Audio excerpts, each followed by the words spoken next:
Welcome to day 2 of 7 Days to Shine. Yesterday we started with Keb Mo's sentiment that life is beautiful. But as we know, a yoga practice ain't always sunshine, at least not easy sunshine. Remember, life contains both sunshine and shade, and this is what makes it beautiful. A yoga practice is no different. I'm sure you've had this experience. You're thinking about practicing and your mind comes crashing in. What should I do? What poses? What should I work on? This is part of why it's often easier to attend a class or watch a yoga video. Our minds tend to complicate our yoga practice. That's what minds do. They try to take charge and exert control. This runs counter to the underlying purpose of practicing asana, to learn how to channel more of the universe, both what's controllable and what's uncontrollable, through activation and movement. To do this, we need to get better at receiving, at maintaining an open-ended focus through both mind and body. Such openness is more than a thought or an intention. It requires an integrated practice. The paradox is beautifully expressed by the phrase translated from the Yoga Sutras, effortful effort becoming effortless. When yogis can experience effortful effort becoming effortless, sunshine comes pouring through their practice. Unfortunately, the mind's need for control and understanding often makes this difficult. This brings us to the opening line of the Lumineers' song, In the Light. It is sung by a plaintive voice, framed by a solitary but hopeful guitar and a simple drum beat. I don't know why, I just can't let it go. I don't know why, I just can't let it go. Letting go within the physical discipline of a pose is what makes practicing asana so difficult. The yogi is required to exert and receive simultaneously. Unfortunately, such a paradox is hard on the mind. The mind needs to make an object out of the flow of the universe rather than receive it. The mind must make a judgment in order to know it exists. This is its basic nature. There's a reason why Patanjali guides the practitioner to cease the oscillations of the mind. There's a reason why the yogic path is a difficult one, why it feels so complicated and unachievable at times. The yogi has to dissolve the mind in order to directly receive the universe. Truly quieting both the conscious and subconscious mind is really hard. To do this, yogis must reconcile many things. Acquiring more knowledge is not enough, nor is the mastery of poses.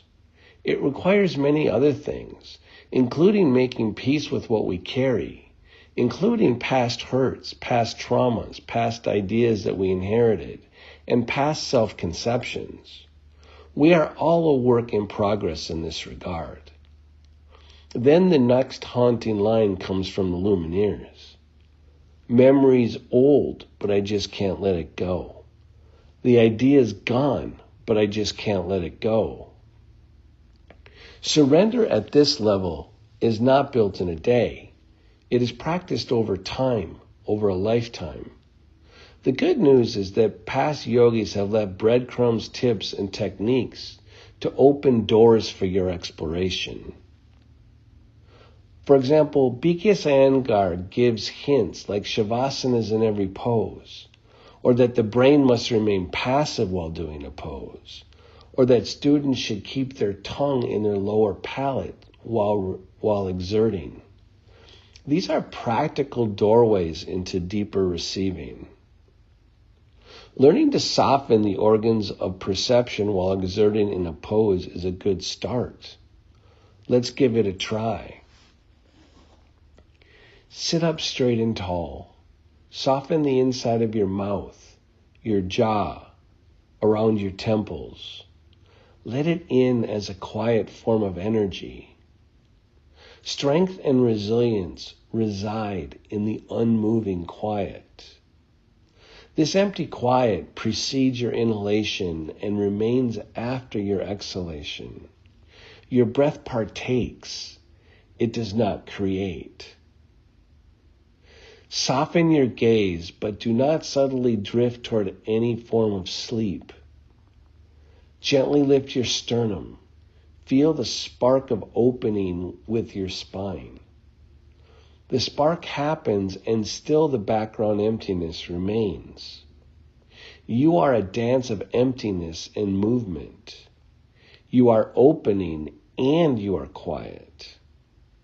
You are movement and you are strength. And there is still a perpetual quiet. Lean slightly forward. Place your hands on a table in front of you or your forearms on your thighs. Bring your hands together in a version of prayer pose. Now bring rhythm through your spine by slightly convexing your spine into a mini back bend. Slowly raise your chin, lifting your gaze upward. Now reverse. Convex your spine, dropping your sternum slightly and rolling your shoulders forward, dropping the chin and your gaze. Keep repeating the convexing and the concaving a few times, but do so with an added sense of rhythm. Release and sit still. Notice the overall body hum that focused spinal movement reveals. Breathe into that humming buzz. Smile. There's mystery there. Even little movements can be dynamic. This is the cornerstone insight of the MBS approach to adaptive yoga. Our students get a lot of practice in letting what they cannot control enter their yoga poses.